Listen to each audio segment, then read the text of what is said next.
Mm. So, mukhang promising naman 'to. Okay, so ito yung regular cheese. So, ito yung spicy. So, ngayon ko lang napansin, no, parang meron siyang chili powder sa ibabaw. Ah, okay. So, may chili powder din sa loob, no? Interesting. Okay, init natin. So, natunaw din yung cheese, no? To feeling ko napasobra yung painit ko sa microwave, natunaw lahat. So, parang ito kinulang. Hindi kasi natunaw eh.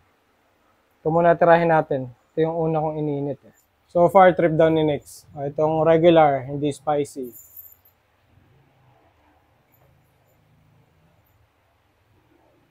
Subtle daw lang daw yung lasa ng cheese.